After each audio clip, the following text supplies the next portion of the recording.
সাধু নগৰী। এসময়ত এখন বিলৰ কাষত এডাল বুঢ়া সাপে বাস কৰিছিল। তাত বহুতো ভেকুলীও আছিল। এদিন সাপডালক ভাগৰুৱা আৰু দুখী হৈ থকা দেখি এটা কণমানি ভেকুলী তাৰ ওচৰ চাপি আহিল আৰু সুধিলে, কি হ'ল, ইমান কিয় দুখী হৈ আছা? আনদিনাখন ইমান সময়লৈতো তুমি ৬-৭টা ভেকুলী খাই পেলাইছিলা। আজি কি হ'ল তোমাৰ? গা ভাল নহয় নেকি? নহয় মই সাপগ্ৰস্ত হৈছোঁ, সেই গতিকে মই এনেকৈ থাকিব লগা হৈছে। হে, সাপগ্ৰস্ত হৈছা? ভালকৈ বুজা নাই মই, বিতংকৈ বুজাই কোৱাচোন মোক। ঠিক আছে, কৈছোঁ ৰ'বা। দুদিন আগত মই এটা ভেকুলীক খাবলৈ দৌৰাই নিছিলোঁ, কিন্তু সি গৈ কেইজনমান ঋষিৰ মাজত লুকালেগৈ। মই তালৈ বহু সময় অপেক্ষা কৰিলোঁ, কিন্তু সি ওলাই নাহিল। সেই গতিকে মোৰ বৰ খং উঠিল আৰু মই ভুলতে ঋষি এজনৰ সন্তান এটিক খুট মাৰি দিলোঁ। তেতিয়া ঋষিজনে মোক শাপ দিলে। কি শাপ দিলে? ঋষিজনে ক'লে যে এতিয়াৰ পৰা মই ভেকুলীবোৰক খোৱাৰ পৰিৱৰ্তে সিহঁতক মোৰ পিঠিত তুলি লৈ ইফালে সিফালে ঘূৰাই লৈ ফুৰিব লাগিব, আৰু সেইবোৰ খাদ্যহে খাব পাৰিম যিবোৰ খাদ্য ভেকুলীবোৰে মোক খাবলৈ দিব। এয়াই আছিল মোৰ শাপ। হয় নেকি? মই এতিয়াই গৈ এই কথা ভেকুলী ৰজাক কওঁগৈ। অঁ যোৱা, তেখেতক কোৱাগৈ আৰু ফুৰাবৰ বাবে দুটামান ভেকুলীও লৈ আহিবা। ভেকুলীটোৱে অতি শীঘ্ৰে বিলখনত জাপ দিলে। কাম হৈ গ'ল। কি কৰিম, উপায় নাই। এই বুঢ়া বয়সত চিকাৰ কৰাটো বৰ কঠিন। এতিয়া এই ভেকুলীহঁতক চলনা কৰিহে মই মোৰ খাদ্য গোটাব পাৰিম। কি সুন্দৰ চল ৰচিলোঁ। সিফালে ভেকুলীটোৱে ভেকুলীৰ ৰজাক সাপডাল সাপগ্ৰস্ত হোৱাৰ কথা ক'লে।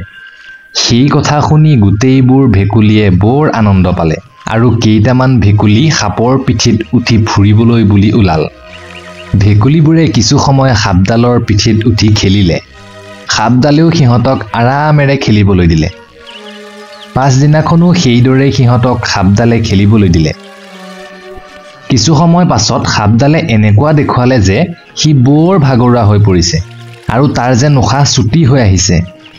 তেতিয়া ভেকুলীবোৰে সাপডালক সিহঁতৰ মাজৰ পৰা কেইটামান সৰু ভেকুলী খাবলৈ দিলে। কিছুদিন পাছত সাপডাল হৃষ্টপুষ্ট হৈ উঠিল। তেতিয়া সি তাৰ আচল ৰূপ দেখুৱাবলৈ আৰম্ভ কৰিলে।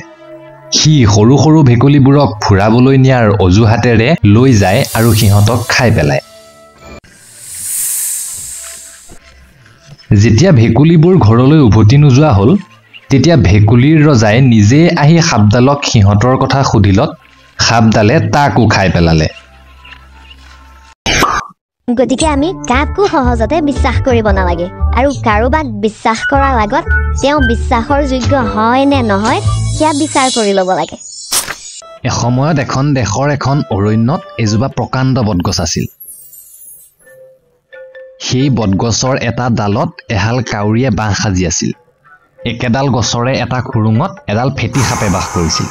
সাপডালৰ বাবে কাউৰীয়ে বহুদিন পোৱালি জগাব পৰা নাছিল।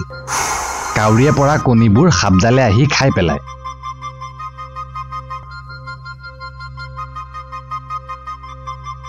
উপায়ন্তৰ হৈ কাউৰীয়ে সাপডালৰ পৰা কেনেকৈ পোৱালিবোৰ বচাব পৰা যায় তাকে চিন্তা কৰিবলৈ ধৰিলে। হেৰা, এই সাপডালৰ কিবা এটা কৰিব লাগিছিল, বুজিছা? তুমি ঠিকেই কৈছা। শীঘ্ৰে কিবা এটা নকৰিলে আমাৰ বংশৰ নামেই নাথাকিব। অৰণ্যৰ সেইফালে এজোপা বটগছ আছে। সেই বটগছজোপাতে এটা টেঙৰ শিয়াল থাকে। মই তাক গৈ লগ কৰি আহিমগৈ ৰ'বা। তাৰ ওচৰত নিশ্চয় এই সমস্যাৰ সমাধান থাকিব। এদিনাখন মতা কাউৰীটোৱে শিয়ালৰ ওচৰলৈ গৈ সাপডালৰ পৰা হোৱা বিপদৰ কথা ভাঙি পাতি ক'লে। শিয়ালৰ পৰা কাউৰীয়ে এই বিপদৰ পৰিত্ৰাণ পাবলৈ পৰামৰ্শ বিচাৰিলে। কিছু সময় চিন্তা কৰি শিয়ালে ক'লে, এই দেশৰ ৰাজধানী ইয়াৰ পৰা বেছি দূৰ নহয়। ৰাজধানীত মন্ত্ৰী পাৰিষদকে ধৰি বহুত ধনী মানুহে বাস কৰে। তুমি ৰাজধানীলৈ উৰি গৈ তাৰ কোনো ধনী মানুহৰ পৰা এপদ মূল্যৱান বস্তু লৈ লাহে লাহে উৰি আহি সাপৰ খুৰুঙৰ ওচৰতে থৈ দিবা। আৰু লৰালৰিকৈ তুমি আঁতৰলৈ গুচি যাবা গৰাকীৰ ঘৰৰ লিগিৰাই তোমাক অনুসৰণ কৰি খেদি আহিব আৰু সাপৰ খুৰুঙৰ ওচৰত বস্তুটো পাই সাপক কোবাই মাৰি পেলাব শিয়ালৰ বুদ্ধিমতে কাউৰীয়ে অতি সোনকালে অভিযান আৰম্ভ কৰিলে কাউৰীয়ে লাহে লাহে উৰি গৈ থাকোঁতে এগৰাকী সম্ভ্ৰান্ত মহিলাই এটা পুখুৰীত গা ধুবলৈ যোৱা দেখা পালে গা ধুবলৈ যাওঁতে মহিলাগৰাকীয়ে মুকুতা খটোৱা ডিঙিৰ মূল্যৱান সোণৰ হাড়ডাল পুখুৰীৰ পাৰত খুলি থলে কেইজনমান লিগিৰাই তাত পহৰা দি আছিল